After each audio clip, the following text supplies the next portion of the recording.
Hello everyone, आज का हमारा क्वेश्चन है। एक जहाज ए 10 किलोमीटर पर आवर की चाल से पश्चिम दिशा की ओर गति कर रहा है।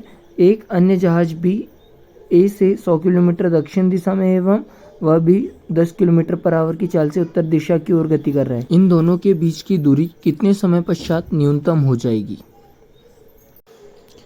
इंग्लिश में क्वेश्चन है, a ship is moving westward with a speed of 10 kilometre per hour and ship be 100 kilometer south of A is moving northward with same speed. Calculate the time after which the distance between them is shortest.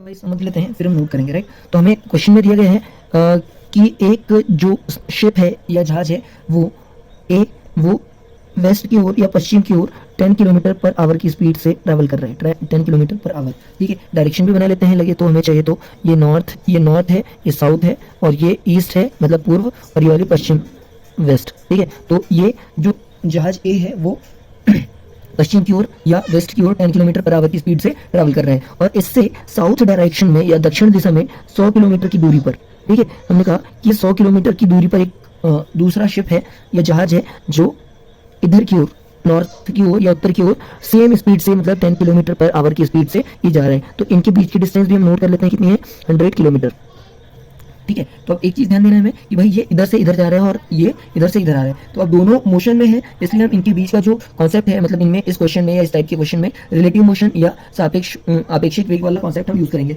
इसमें हमें क्या करना है, हम पहले note कर लेते हैं कि भाई जो ए है तो उसका वेग कितना है, वेलोसिटी कितनी है। तो वेलोसिटी ऑफ ए या वी ए का वेग कितना है, ये है 10 किलोमीटर पर आवर। अगर हम डायरेक्शन के रूप में लिखें तो ये हो जाएगा -10, और कौन से एक्सिस के अलॉन्ग चल रही है, अगर आप एक्स और वाई में कन्वर्ट करो उसको तो ये एक्स और ये वाई, तो ये हो जाएगा -10 आई कैप, है ना। एक्स एक्सिस के लिए हम क्या लिखते हैं, आई कैप। और ऐसे ही अगर हम बी की बात करें, वी बी, तो ये कितना है, ऊपर जा रहा है 10 किलोमीटर पर आवर से, तो इसको हम क्या लिख सकते हैं, 10 जी कैप। ऊपर की ओर जा रहा है इसलिए पॉजिटिव में ले रहे हैं 10 जी कैप, ठीक है। अब इसमें दोनों की एक दूसरे की रिलेटिव वेलोसिटी या एक दूसरे के पास सापेक्षिक वेग कितना होगा, तो उसे हम निकाल लेते हैं वी ए बी, और ये निकलेगा V A minus V B.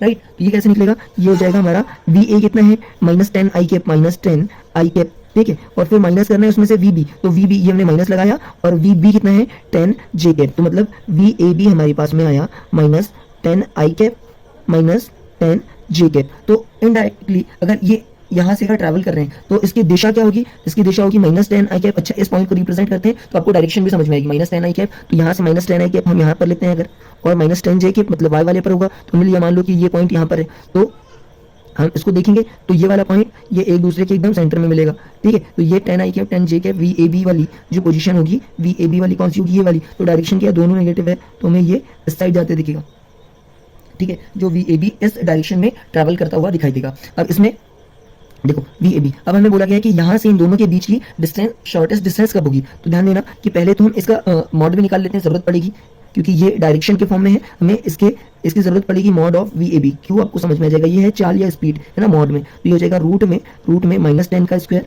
Plus -10 का स्क्वायर, तो ये आपका निकल के आएगा रूट में 200, है ना। और इसी को आप लिख सकते हैं 10√2, ठीक है। कितना निकल के आएगा, 10√2। अब इसकी जरूरत क्यों पड़ेगी आपको भी समझ में आएगा। तो चलो शॉर्टेस्ट डिस्टेंस की अगर हम बात करें तो क्या होगा कि मान लो ये यहाँ से, तो ये वाली जो डायरेक्शन है इस पर हम परपेंडिकुलर ड्रॉ करेंगे कि जिस पॉइंट पर आएगा शिप जहाँ पर होगा तो उसी पॉइंट पर शॉर्टेस्ट डिस्टेंस क्या होगी, इधर डालेंगे तो भी दूर होगा, इधर लाइन खींचेंगे तो भी दूर। शॉर्टेस्ट डिस्टेंस यहाँ से परपेंडिकुलर वाली बात होती है ना। तो जो जब शिप इस लाइन पर कहीं आएगा इस पॉइंट पर, तब उनके बीच की डिस्टेंस कितनी होगी, शॉर्टेस्ट डिस्टेंस होगी। अब देखो ये वाला एंगल, ये वाला अगर हमने कहा 10 और 10 है तो ये वाला एंगल 45 डिग्री होगा, और अगर हमने इस पर परपेंडिकुलर ड्रॉ किया है तो ये वाला एंगल भी 45 होगा।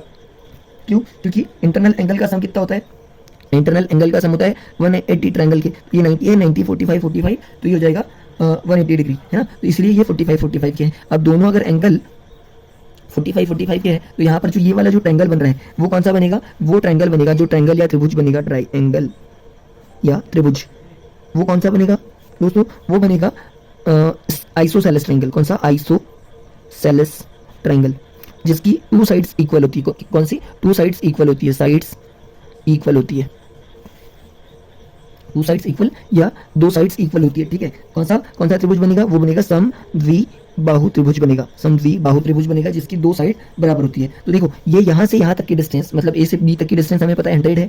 अब ये दोनों क्या होगी, सेम होगी, तो ये x हो गई, ये भी x हो गई। ठीक है, हमने कहा कि ये वाली भी x हो गई और ये x हो गई। तो इस ट्रायंगल, इस पॉइंट को हम नाम दे देते हैं C। क्या दे देते हैं, C। तो अगर हम एक राइट एंगल ट्रायंगल समकोण त्रिभुज कौन सा, ABC, ट्रायंगल ABC में अगर हम PGT लगाएं, पाइथागोरस थ्योरम या प्रमेय, तो ये क्या हो जाएगा बेटा, हमारे पास में जो AB है ये हाइपोटेन्यूस है ना, तो हमारे पास 100 का जो स्क्वायर होगा वो किसके बराबर होगा, x का स्क्वायर प्लस x के स्क्वायर के बराबर। तो यहाँ से हमारे पास स्क्वायर की वैल्यू आ जाएगी हमारे पास 100 का स्क्वायर। ठीक है, तो x स्क्वायर की वैल्यू 100 स्क्वायर बाई 2, तो x की वैल्यू आ जाएगी ये रूट से, मतलब रूट में हो जाएगा, रूट में 100 का स्क्वायर बाई 2, तो ये वैल्यू आपको मिलेगी 100 बाई रूट 2। ठीक है, तो मतलब यहाँ पर हमारे पास ये वाली जो डिस्टेंस है दोनों, ये कितनी हो गई, 100 बाई रूट 2। तो टोटल डिस्टेंस अगर हम देखें तो कितना ट्रैवल करना है उसको, तब जाके उनकी डिस्टेंस बराबर होगी। तो वो जो x होगा वो जाएगा 100 बाई रूट 2 ना। इतनी डिस्टेंस या दूरी तय करने के बाद में उनके बीच की दूरी सबसे न्यूनतम होगी या सबसे कम होगी, राइट। तो अब अगर देखते हैं कि इतनी दूरी तय करने के लिए हमको टाइम कितना लगेगा, देखो उनकी जो एक्चुअल में वेलोसिटी है या जो चाल है हमारे पास, चलो दूरी का जो दूरी होता है या चाल का फॉर्मूला क्या होता है बेटा, चाल या स्पीड का फॉर्मूला होता है दूरी बटे समय, या इसे हम कहते हैं डिस्टेंस अपॉन टाइम। ये सबसे बेसिक फॉर्मूला है, हमें निकालना है, कैलकुलेट करना है समय। ठीक है, तो यहाँ चाल क्या होगा, चाल होता है जो वेलोसिटी हो उसी का मॉड, है ना। स्पीड या चाल क्या होगा, जो वेग है या वेलोसिटी है उसका मॉड हमारे पास में ये कहलाता है चाल, राइट। तो हमारे पास चाल कितनी है, 10√2 है। डिस्टेंस कितनी है हमारे पास में, वो है 100 बाई रूट 2, है ना। तो यहाँ से अगर हम देखें ये मॉड ऑफ, ये इसमें वैल्यू करें तो mod of V A B हो जाएगा इक्वल टू डिस्टेंस कितना हो जाएगा 100 बाई रूट 2, और अपॉन में टाइम हमने बोला कितनी लगेगा, तो टी की ही वैल्यू हमें कैलकुलेट करना है कि कितने टाइम में इनके बीच की जो डिस्टेंस है वो शॉर्टेस्ट हो। तो टी की वैल्यू हो जाएगी हमारे पास में 100 बाई रूट 2 अपॉन में mod of V A B. तो mod of V A B की वैल्यू हमारे पास में कितनी हो जाएगी, 100 बाई रूट 2, और ये वी ए बी हो जाएगा हमारे पास में 10 कितना है, रूट 2। तो देखो ये तो अपॉन में आ गया, तो इसकी मल्टीप्लाई हो गया, तो 10 से ये 100 10 बार में कटा, तो हमारे पास में टी की वैल्यू आ गई हमारे पास में कितनी, 10 बाई रूट 2 इंटू रूट 2 हो जाएगा 2, तो 2 से 2 कट के आ गया 5 आवर। तो हमारे पास जो टोटल टाइम मिलेगा 5 आवर्स में या 5 घंटे में दोनों शिप एक दूसरे के एकदम पास में होगी, मतलब एक दूसरे के न्यूनतम डिस्टेंस पर होगी। आई होप ये क्वेश्चन आपको समझ में आएगा, थोड़ा सा लेंदी है लेकिन मैंने कोशिश की आपको ईजीएस्ट वे में की आपको समझ में। अगर समझ में आया हो तो लाइक करें, शेयर करें, सब्सक्राइब करें। Thank you so much.